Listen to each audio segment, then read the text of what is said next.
La fiebre en los niños es algo tan frecuente que todos hemos oído alguna manera de tratarla. Pero ¿cuál es la forma correcta? ¿Administrar medicamentos? ¿Dar un baño? ¿Poner hielo? ¿Aplicar paños húmedos? Porque se puede hacer muchas cosas, pero a veces parece que la fiebre no nos cede con nada. E incluso pueden presentarse efectos adversos por lo que hacemos tratando de bajarla. Hoy aprenderemos qué se debe hacer y qué no, y por qué.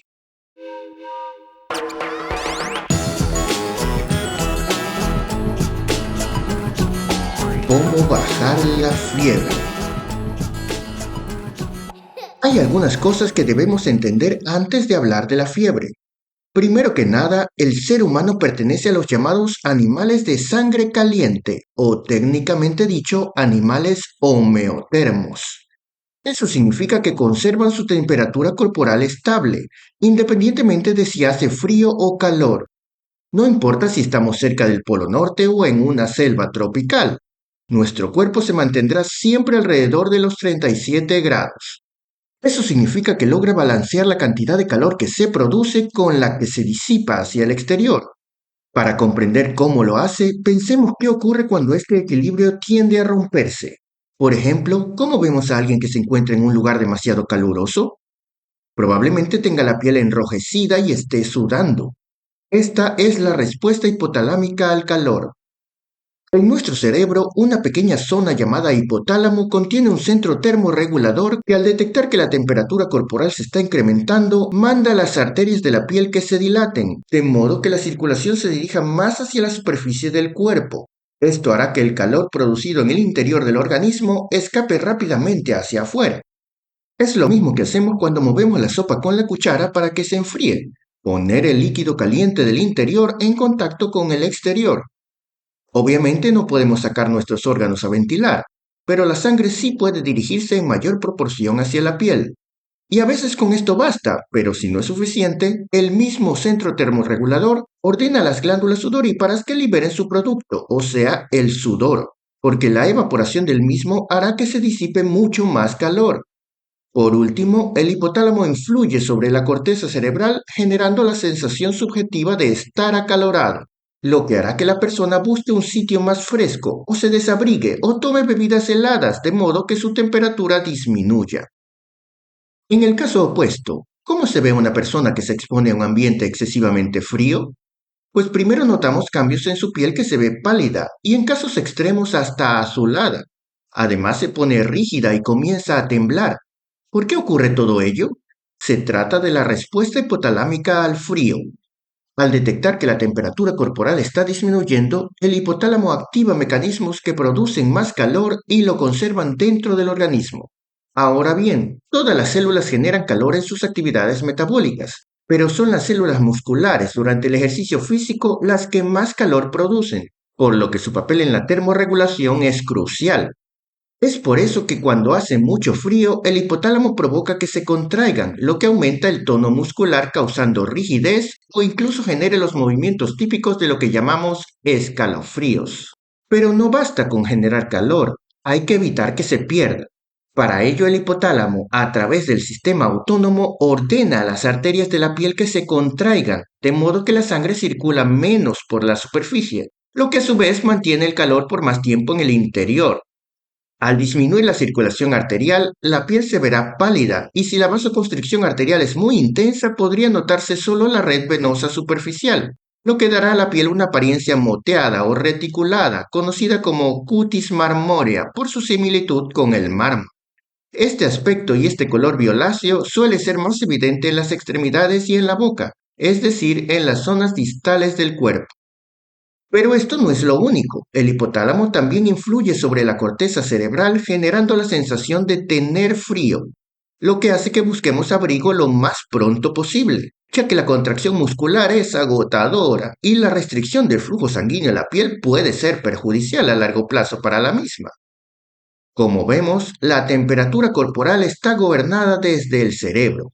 El centro termorregulador del hipotálamo funciona entonces como si fuera un termostato, regulado aproximadamente a 37 grados, activando mecanismos que aumenten la temperatura si está por debajo o la disminuyan si está por encima de este valor. Pero ¿qué pasaría si este termostato se ajustara a una temperatura mayor, por ejemplo, a 40 grados? Pues que nuestro cuerpo tendría que ponerse a esa temperatura y los mismos mecanismos se activarían para mantenerla allí. Eso es la fiebre. No es realmente que un virus o una bacteria eleven la temperatura de nuestro cuerpo.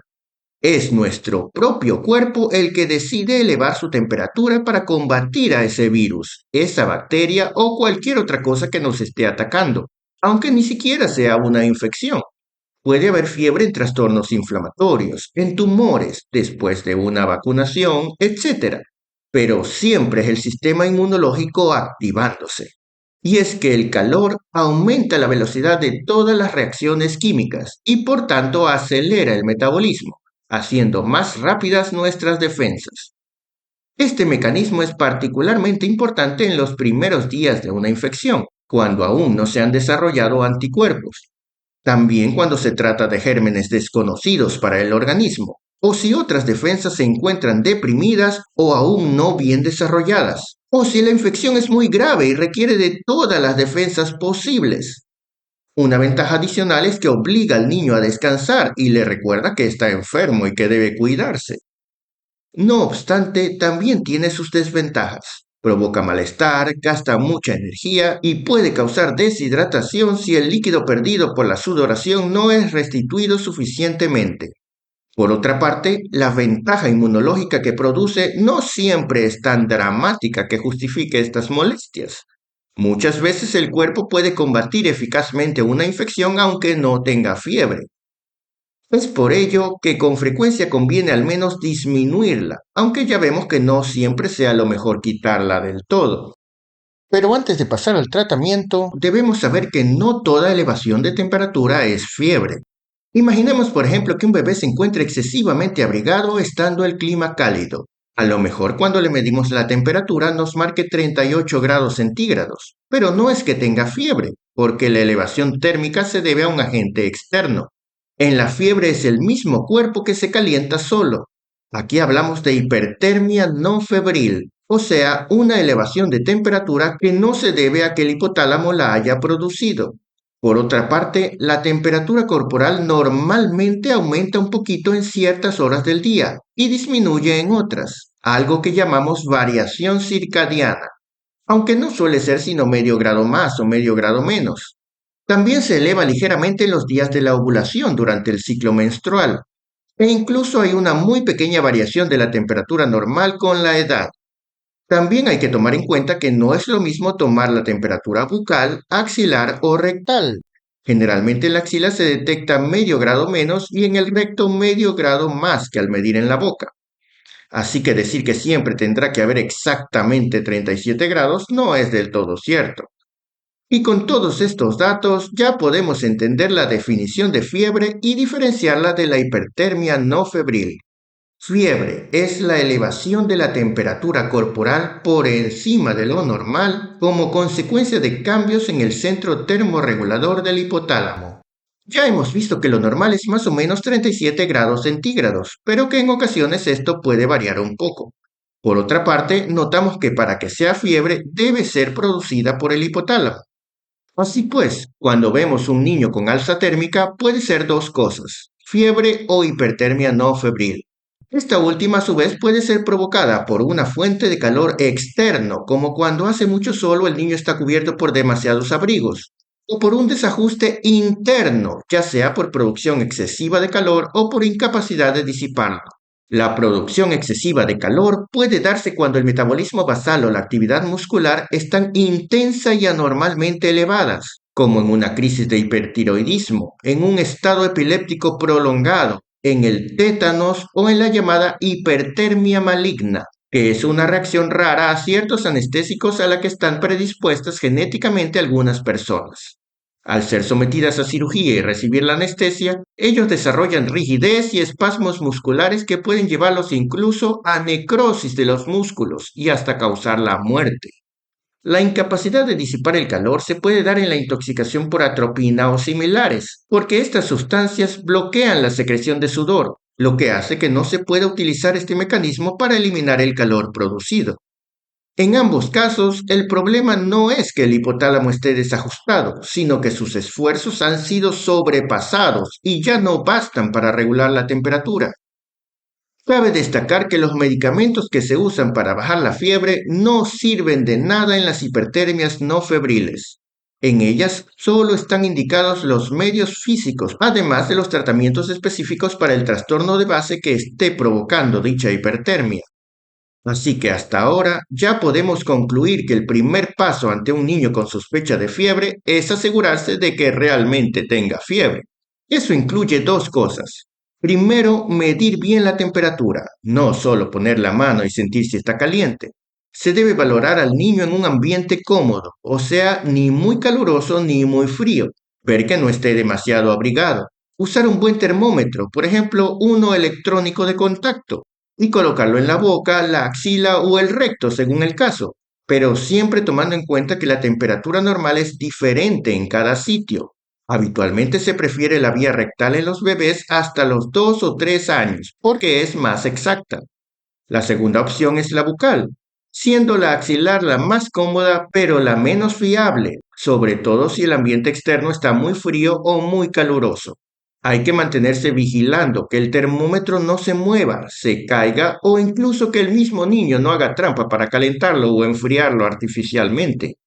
Si se toma la temperatura bucal, hay que asegurarse de que no se hayan tomado alimentos excesivamente calientes o helados en los últimos 15 minutos y de que el niño tenga despejada la nariz, porque de lo contrario abrirá la boca para respirar y el paso del aire frío puede alterar la medición.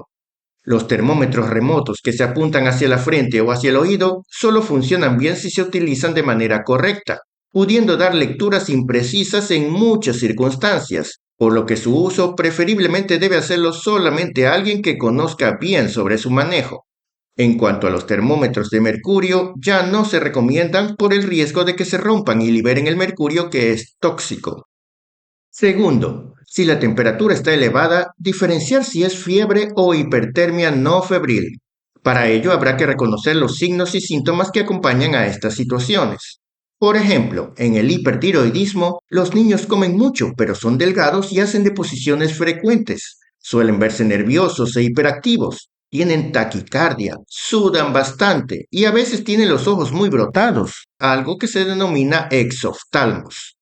En el tétanos tienen contracciones musculares espasmódicas y dolorosas y pueden presentar una postura muy arqueada hacia atrás conocida como opistótonos.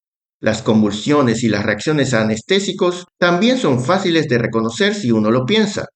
Para reconocer las intoxicaciones se comienza por el interrogatorio, averiguando si hay la posibilidad de que el niño haya recibido una sobredosis de medicamentos con actividad anticolinérgica o preparados de plantas que puedan tener principios activos con este efecto. El síndrome anticolinérgico resultante incluye enrojecimiento cutáneo, midriasis, visión borrosa, hipertermia, taquicardia, hipertensión, boca seca, estreñimiento, retención urinaria y en casos graves psicosis y convulsiones. En cambio, la verdadera fiebre se reconoce porque se presenta en tres fases. Primero, cuando la temperatura está subiendo, en que el niño generalmente comienza con malestar general y dolor de cabeza, siente frío, quiere abrigarse, se lo ve pálido o con cutis marmórea y puede estar rígido o tener escalofríos que a veces hasta son confundidos con convulsiones. Luego viene la fase de estado o clímax, en que ya no hay escalofríos y puede desaparecer la palidez y la piel marmórea, pero la temperatura ha llegado a su máximo.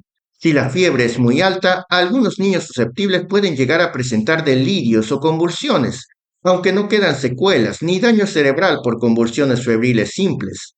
Los casos de convulsiones con daño cerebral no se deben solamente a la fiebre, sino a otra causa agregada como meningitis, encefalitis o epilepsia grave.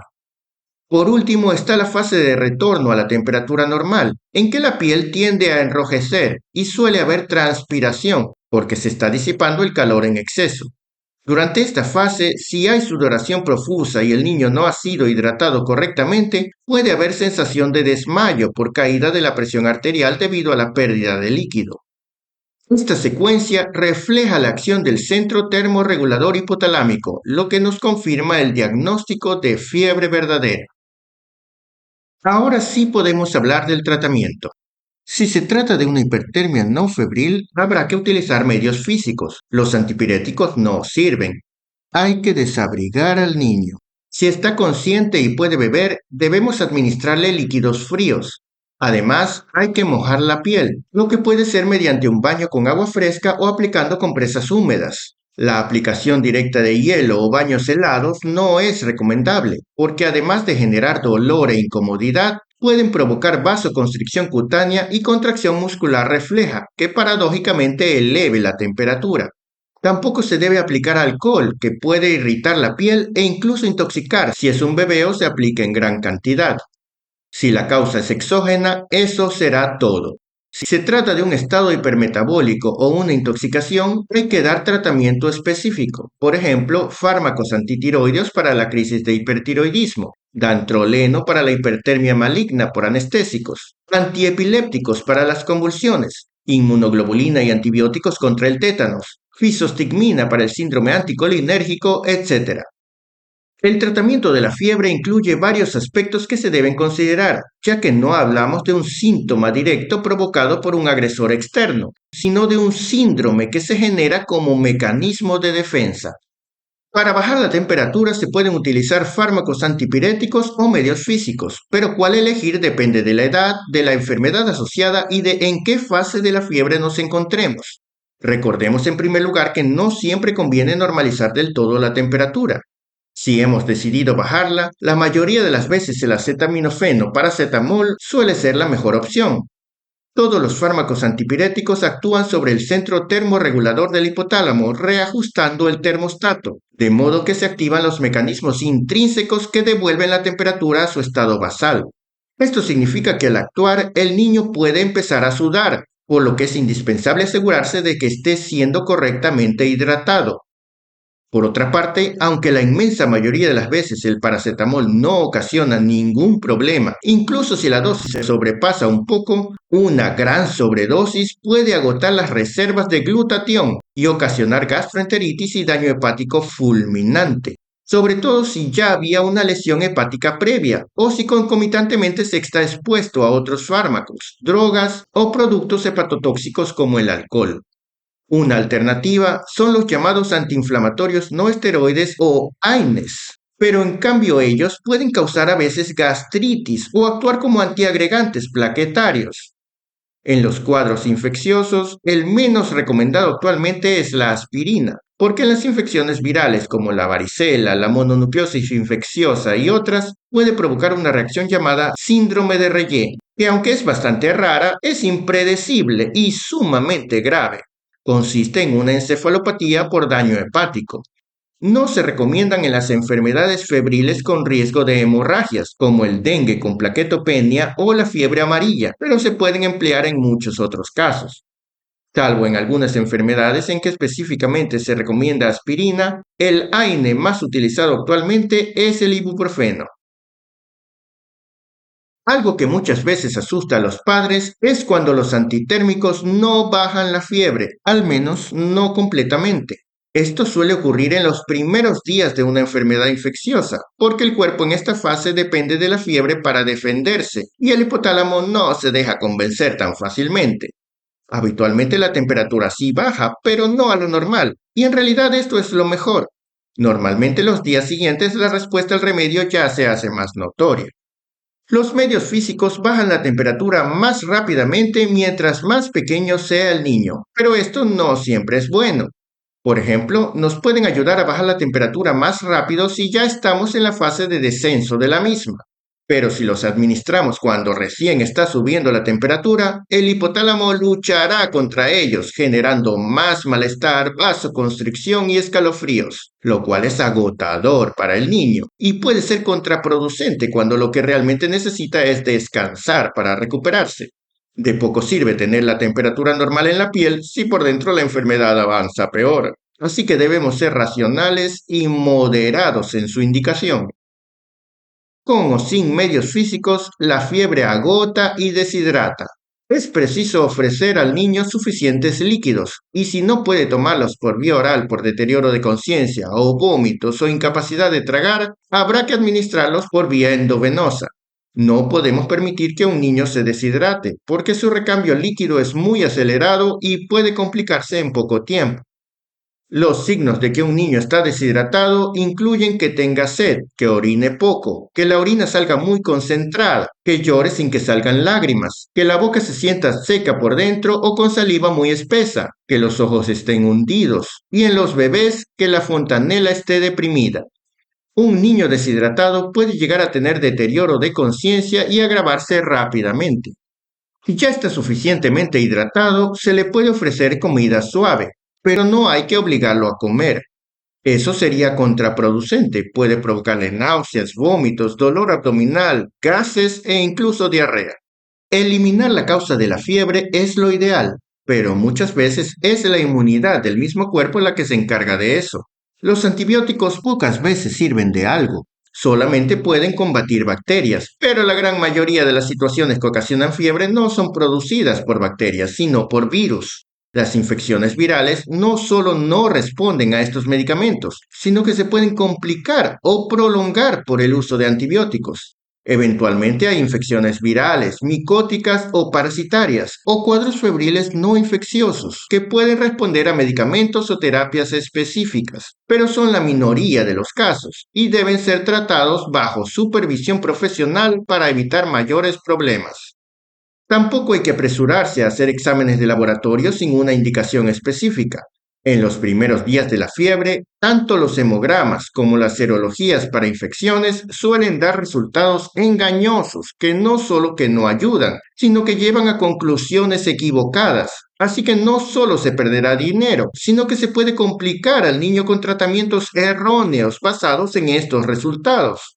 De acuerdo a sus sospechas clínicas, el médico deberá saber qué exámenes pedir y cuándo pedirlos para que sean confiables.